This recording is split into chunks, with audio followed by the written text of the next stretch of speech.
We are today going to see the movie called Bison, which is directed by Mari Selvaraj and acted by Dhruv Vikram. And right at the beginning of the film they tell us that this is a fictional story made based on the life of a Kabaddi player named Ganesan. And before going into this story, if you are new to this channel, then subscribe immediately and click the all notifications button next to it. And also if you like the video, then hit the like button and press the hype option so that this video reaches many more people. The opening of the film starts as if it is happening in the 1990s, where in Japan, the Asian Games India-Pakistan Kabaddi final match is going on. And here we see the hero of the film, Kittan, who is waiting with madness and desperation to prove himself in this match. And at the same time all the people in his village are sitting and watching this Kabaddi match live on Doordarshan. But the problem here is that the coach of the Indian team is not letting the hero enter the ground at all, and is making him sit only as a substitute. And even there, people are mocking the hero and giving him sarcastic comments. From this scene it cuts directly to show who is this hero, and how he first came all the way to Japan in the first place. Now the scene shows a school in a village near Tirunelveli, where all the children of the school are standing in the morning prayer, but the hero alone is sitting inside the classroom secretly taking 7 to 8 tiffin boxes of the other boys and eating all of them by himself. At the same time the PT sir, who is coming around on rounds, sees this and immediately scolds him and says he will call his mother and complain. The hero runs away from there, but instead of going to call his mother, he begins running around the ground continuously without stopping 10-15 rounds. Because whenever the hero has anger or sadness or anything troubling him, he starts running without stopping until he becomes fully tired. The hero has no mother, there is only his father and elder sister at home. So when PT Sir says, "I will call your mother," he suddenly gets reminded of his mother and her death, and because of that sadness he runs even more intensely. PT Sir, seeing this, gets shocked and asks him, "I only said I will call your mother. Why are you running like this?" And only then PT Sir realizes that this boy is not an ordinary boy. He actually has tremendous Kabaddi ability inside him, because he had never shown any of this talent in the school until now. The hero's name is Kittan, and through his nerves, blood, and entire body, only Kabaddi runs constantly, but his father never allows him to play Kabaddi, and PT Sir understands this. To see what kind of player he is, PT Sir arranges a test with the school Kabaddi players, and inside the arena there are 7 players standing. But the hero goes in and within 4 rides he catches and eliminates every single one of them, which shocks PT Sir completely.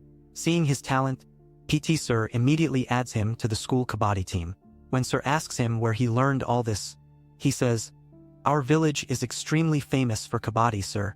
Watching those players play is how I learned everything. In that village there is a man named Sundar, a superb Kabaddi player and the captain of the team.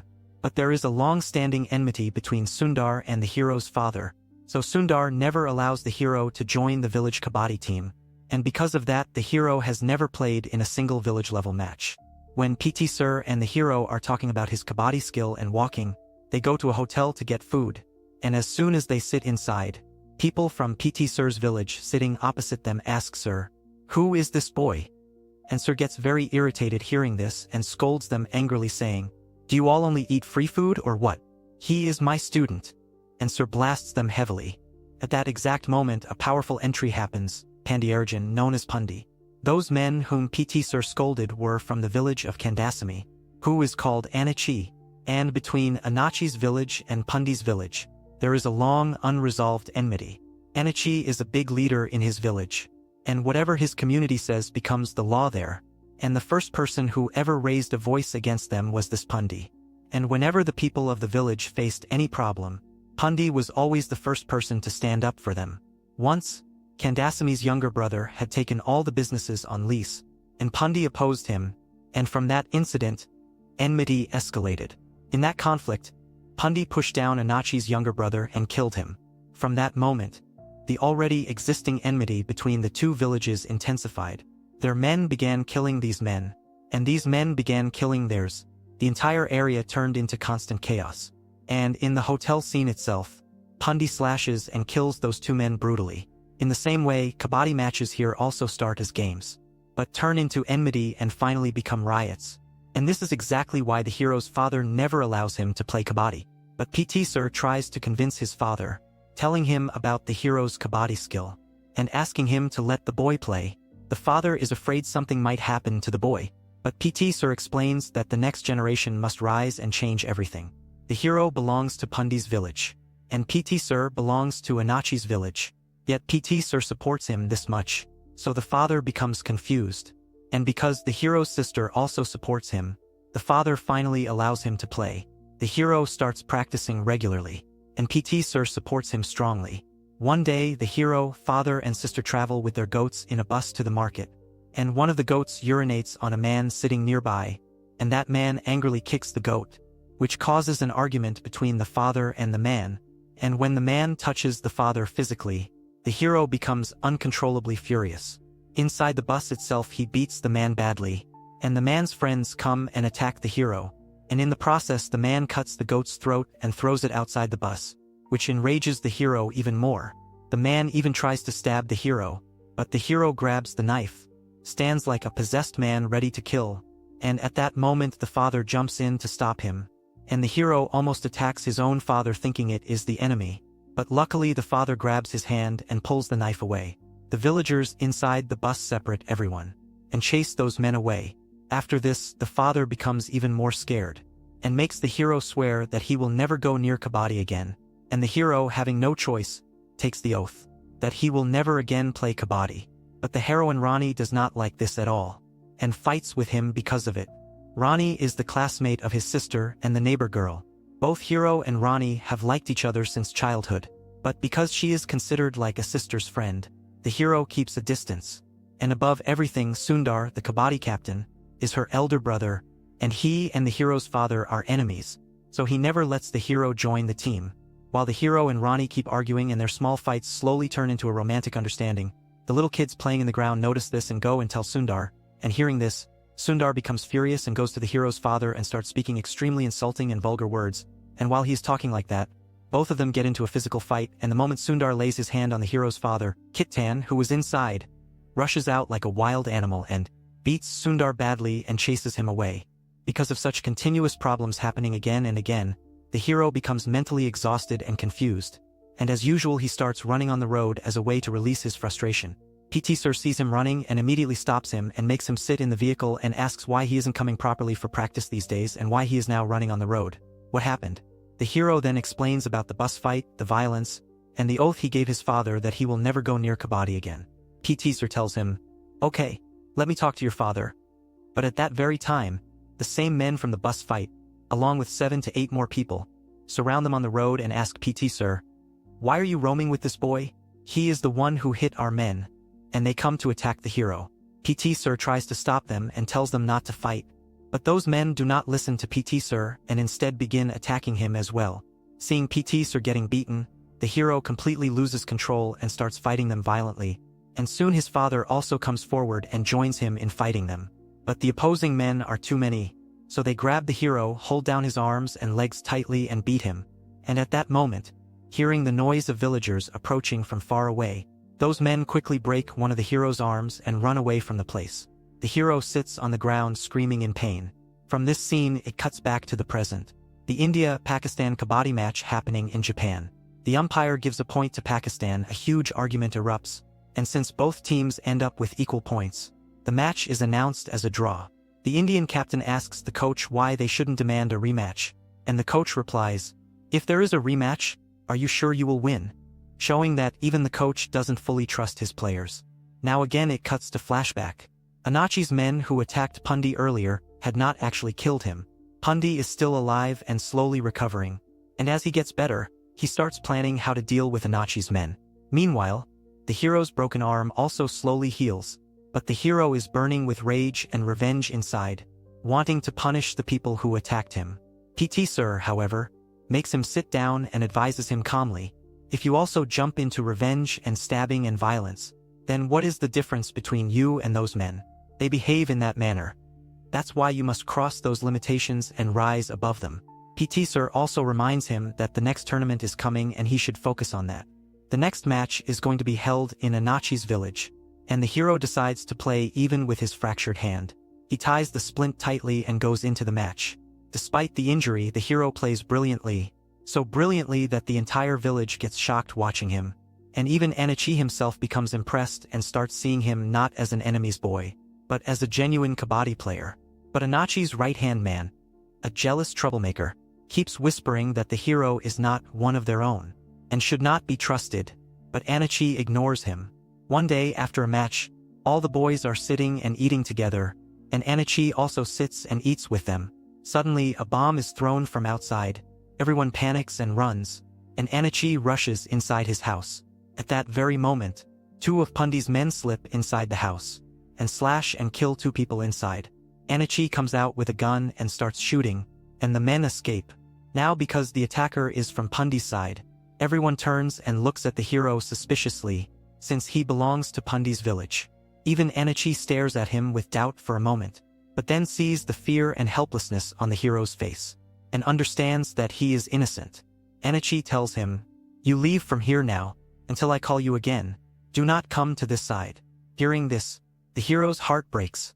Within a second, he goes from being trusted to being treated like a traitor. He feels shattered, and decides that living among such people, and playing Kabaddi for these people, is pointless, and he decides to quit Kabaddi once and for all. After some days, when the situation becomes slightly calm, the hero meets Anachi to explain. Anachi tells him, "I do not judge people by caste. If I did, I would have never taken you into my team. But to protect our societal status and the respect our community has, we sometimes must do certain things. Some things cannot be changed even if I want to, but for no reason should you quit Kabaddi. I have spoken to a big club about you. You go there and join them. If you go somewhere and win big, that itself is enough for me." Hearing this, the hero goes to the big club, joins the team, and works with full effort. He starts getting recognition slowly, and his name starts growing. Next comes the state-level match, for which he trains day and night, but suddenly the coach tells him that his name is not in the selection list, even though the selection match is tomorrow. Hearing this, the hero stands in shock, unable to speak. He tells his father, and the father consoles him saying, "We people must always push our way through and prove ourselves. Don't think about anything, go and play with full force." The next day the selection match starts, and the hero plays with his entire heart and soul, and seeing his performance, the committee chairman becomes astonished, likes the hero immensely, and immediately adds his name to the list, even though the list was already prepared. After many struggles, the hero finally gets selected for the state team. At the same time, news comes that Rani's wedding has been arranged by her elder brother. The hero's father and village people go to speak about the proposal, but Rani's brother refuses to listen, and finalizes the marriage without even asking Rani's consent. At the wedding, Pundi is also invited as a respected leader, and exactly when Pundi is about to hand over the Thali Mangal Sutra to the groom, Rani's sister-in-law blurts out that Rani does not want this marriage. When Pundi asks what happened, Rani's brother arrogantly says, "Aren't you ashamed? How can I give my sister to some beggar-type boy?" Referring to the hero, Pundi becomes furious and says, "The boy you call a beggar will soon become a huge national-level player, and make our village proud. If you people here behave like this toward him, imagine how much humiliation he will face in the outside world. Whatever happens, once Kitan comes back, Rani will marry only him." And Pundi leaves the place boldly. Pundi, who always fought so that everyone would be equal and so that no injustice would happen to anyone, now sees that inside his own community people are fighting over who is bigger, who is smaller, and after settling the issue at Rani's wedding, he goes to meet an elderly leader, a man who in the old days fought exactly the way Pundi fights now. And Pundi had come only out of respect to meet that elder who had once been a great warrior for justice. But at the same time, Anachi's men had planned a sketch to kill that elder, and they lock the elder inside his house. And when Pundi arrives, Anachi's men brutally slash the 2 persons who were there, and escape immediately, thus completing the revenge for Anachi's younger brother's death. Meanwhile, the hero, who struggled and somehow pushed his way up to the state level, is now playing in the trial for the national level team. But the rule in the national team is that, from one state only one player can be selected, and since the Indian team's captain is already a Tamil Nadu player, they say that they cannot take another player from the same state, and they remove the hero from the selection. The committee chairman, the same man who selected the hero at the state level, fights as much as he can, pleads with higher officials, but nothing works. Rules are rules, and the hero's dream of the national team is shattered. Without saying a word, full of pain, he leaves the place quietly. At the same time in the village, Pundi is killed and a huge riot bursts out everywhere. But the hero, unaware of all this chaos, returns home thinking he must tell his family that he did not get selected for the national team. As he is about to say this, the committee chairman calls and tells him, "After tremendous struggle, I somehow managed to add your name to the national list. You must leave for Chennai immediately. Tomorrow morning the team will leave for Japan, for the Asian Games." Hearing this, the hero, his father, his sister, all stand speechless, unable to believe that his dream has finally come true. Even though their entire village is burning in riots, the father realizes that this opportunity will never return again. So he quickly packs the hero's passport, dress, everything, and gets him ready to leave. To avoid anyone noticing them, the father takes the hero silently through the outskirts of the village at night, and just for safety, he hides a small knife in his waist. As they walk through the fields, a police patrol notices them and stops them, asking who they are and why they are walking outside at such a dangerous time. When they search, they find the knife in the father's waist, and immediately suspect that father and son must be going to kill someone, since riots are happening everywhere. No matter how much the hero tells them that he is a Kabaddi player going to Japan, the police do not believe him, and they beat both of them and tie them up. At that moment, another group of policemen arrive on the same route, and one of the constables, recognizing the hero, says loudly, "Sir, he is the state Kabaddi player Kitan." Hearing this, the policeman who tied him up becomes shocked, and the hero feels immense pride that at least someone recognizes him. Realizing their mistake, the police put the hero into their jeep and escort him safely out of the area so that he can reach Chennai in time. The scene then cuts back to Japan, where the India-Pakistan final match is taking place again. Earlier it had been declared a draw due to dispute, but the Indian captain had gone against the coach and insisted on a rematch, and now the rematch is being played with intense fire. As time is running out, Pakistan leads by 3 points. The hero and the captain are both sitting outside, because they are already out. In the final crucial moment, India gets 1 point, and now India needs 3 points in one single raid to win. At this moment, the captain, instead of going inside himself, tells the hero to go in. The coach shouts angrily, "Why are you sending him? Why are you not going in yourself?" The captain replies, "You and I only want to defeat Pakistan, but he must defeat Pakistan, and people like you as well, the ones who never believed in him." Everyone's eyes, in the stadium, in the Indian team, in his village watching TV, all are fixed on the hero. The hero enters, touches one player, 3 rush to catch him. The hero brilliantly escapes, touches all 3, and returns safely inside the line. With 3 points, and India wins the match. Even the coach stands shocked, unable to believe what he has witnessed. In the village, everyone watching live on TV begins celebrating wildly. The hero's father, his sister, and Rani all cry tears of pride. Even Rani's brother, who once insulted him as a beggar boy, cries with joy. From here the scene cuts again. The hero is now receiving the Arjuna Award, and his father, with tears of happiness, watches his son standing on the stage with pride. And with this, the movie ends. And that's the full breakdown of Bison. If you liked the video even a little, smash that like button. Tell me in the comments what you felt about the story. I read every single comment. And hey, if you're new here, hit subscribe and turn on the bell icon, so you never miss our next movie explanation.